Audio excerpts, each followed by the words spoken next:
আসসালামু আলাইকুম। All time কিচেনে সবাইকে স্বাগতম জানাচ্ছি মজার বিফ বিরিয়ানি রেসিপিটা দেখার জন্য। আজকে আমি আপনাদের রাঁধুনি রেডিমিক্স বিরিয়ানি মশলা ইউজ করে অল্প উপকরণ দিয়ে মজার বিফ বিরিয়ানি রান্না করে দেখাবো। যদি রেসিপিটি ভালো লেগে থাকে তাহলে নতুন নতুন মজার সব ভিডিও পেতে চ্যানেলটিকে সাবস্ক্রাইব করুন এবং লাইক কমেন্টস শেয়ার করুন। চলুন তাহলে কথা না বাড়িয়ে মূল পর্বে চলে যাই। এখানে 1 কেজি পরিমাণ গরুর মাংস আমরা কেটে ধুয়ে পরিষ্কার করে নিয়েছি। একটি ফ্রাই প্যান বসিয়ে দিয়েছি। এখন এর মধ্যে হাফ কাপ পরিমাণ সয়াবিন তেল দিয়ে দিলাম। তেল গরম হয়ে গেলে এরই মধ্যে এখন দিয়ে দেব হাফ কাপ পরিমাণ পেঁয়াজ কুচি। এখন পেঁয়াজগুলো একটু ভেজে নিচ্ছি। ভাজতে ভাজতে যখন একটু লালচে বর্ণের হয়ে আসবে তখন এরই মধ্যে দিয়ে দেব 2 টেবিল চামচ পরিমাণ পেঁয়াজের পেস্ট, 1 টেবিল চামচ পরিমাণ রসুনের পেস্ট, 1 টেবিল চামচ পরিমাণ আদার পেস্ট, 1 টেবিল চামচ পরিমাণ জিরার পেস্ট দিয়ে ভালোভাবে এখন এর সঙ্গে মিশিয়ে নিচ্ছি। এখন দিয়ে দেব 1 চা চামচ পরিমাণ লাল মরিচের গুঁড়া, 1 চা চামচ পরিমাণ ধনিয়ার গুঁড়া, আর লাগছে রাঁধুনি রেডিমিক্স বিরিয়ানি মশলা।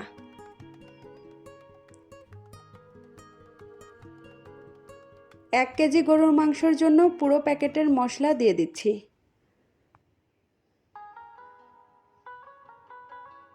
এখন এগুলো ভালোভাবে এর সঙ্গে মিশিয়ে নিচ্ছি। মিশাতে মিশাতে এরই মাঝে দিয়ে দিলাম 4 টেবিল চামচ পরিমাণ ফ্যাটানো টক দই। এখন ভালোভাবে এর সঙ্গে মিশিয়ে নিচ্ছি।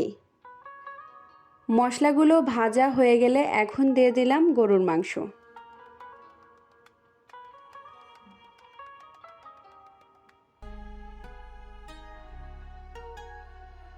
এখন ভালোভাবে মিশিয়ে নিচ্ছি।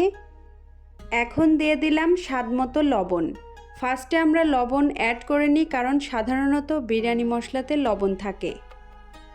ভালোভাবে নেড়ে চেড়ে এখন ঢাকনা দিয়ে ঢেকে দেব 5 মিনিটের জন্য।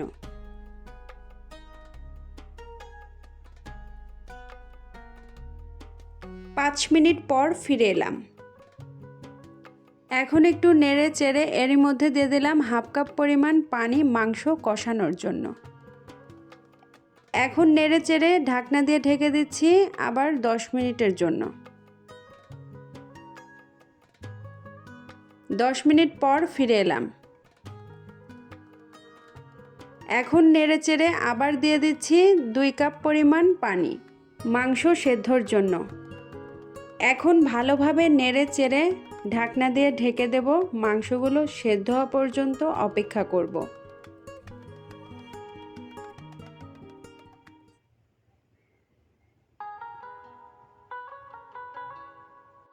মাংস সেদ্ধ হয়ে গিয়েছে।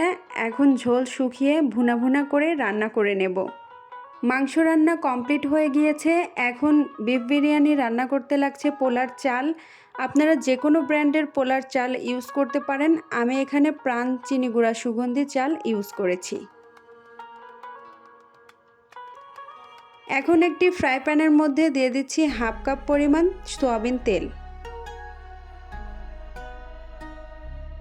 এরই মধ্যে দিয়ে দিলাম হাফ কাপ পরিমাণ পেঁয়াজ কুচি। পেঁয়াজগুলো ভালোভাবে নেড়ে চেড়ে ব্রাউন কালার চলে আসলে এরই মধ্যে দিয়ে দেব 4টি এলাচ, 1টি কালো এলাচ, 4টি দারচিনি ফালি, 4টি লবঙ্গ, 1টি তেজপাতা। একটু ভেজে এর মধ্যে দিয়ে দেব 2 কাপ পরিমাণ পোলার চাল। পোলার চাল 10 মিনিট আগে পরিষ্কার করে ধুয়ে পানি ঝরিয়ে নিয়েছি।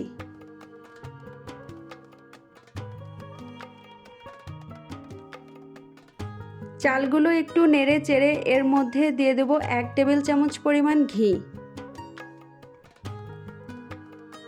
চুলার হিট মিডিয়ামে রেখে এখন ঘি দিয়ে চালগুলো ভেজে নেব 5 মিনিটের মতো। ভাজতে ভাজতে যখন একটা পর্যায়ে এরকম ঝুরঝুরা হয়ে যাবে তখন বুঝতে হবে ভাজা একদম ঠিক আছে। প্রতি 2 কাপ পরিমাণ চালের জন্য 4 কাপ পরিমাণ পানির প্রয়োজন হবে। দিয়ে দিচ্ছি 4 কাপ পরিমাণ ফুটন্ত গরম পানি।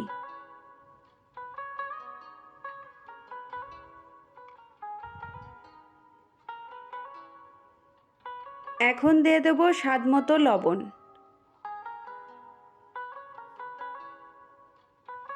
একটু নেড়ে চেড়ে ভালোভাবে মিশিয়ে নিচ্ছি।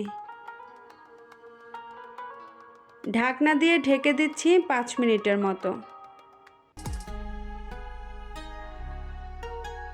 5 মিনিট পর ফিরে এলাম। এখন রান্না করা মাংস এর মধ্যে দিয়ে দিলাম। চাল পুরোপুরি সেদ্ধ হওয়ার আগেই মাংস দিয়ে দিতে হবে। দিয়ে দিলাম 7 পিস আলু বুখারা।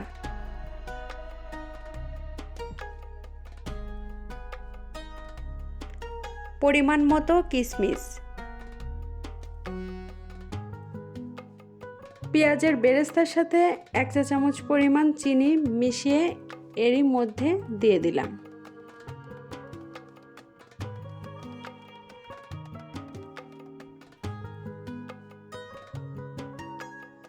এখন দিয়ে দিচ্ছি 5 থেকে 6টার মতো কাঁচামরিচ।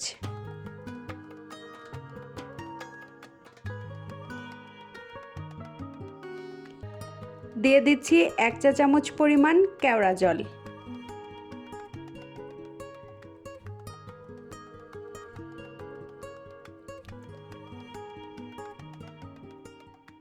এখন ঢাকনা দিয়ে ঢেকে দিচ্ছি 15 মিনিটের জন্য। 15 মিনিট পর ফিরে এলাম।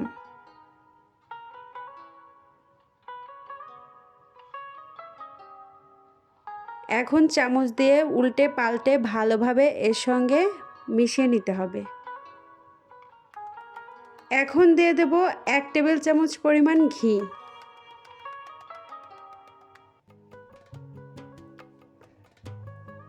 ঢাকনা দিয়ে ঢেকে দিচ্ছি 2 মিনিটের মতো।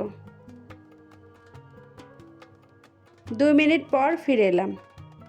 খুব সহজেই রাঁধুনি রেডিমিক্স বিরিয়ানি মশলা ইউজ করে অল্প উপকরণ দিয়ে তৈরি হয়ে গেল মজার বিফ বিরিয়ানি। এখন আপনাদের সার্ভ করে দেখিয়ে দেব। দেখেন কতটা পারফেক্টভাবে হয়েছে, একদম ঝরঝরা, একটার সাথে একটা লেগে যায়নি। আমার টিপস ফলো করে বাসায় একদম পারফেক্ট বিরিয়ানি বানিয়ে ফেলুন। আজ এ পর্যন্তই। আল্লাহ হাফেজ।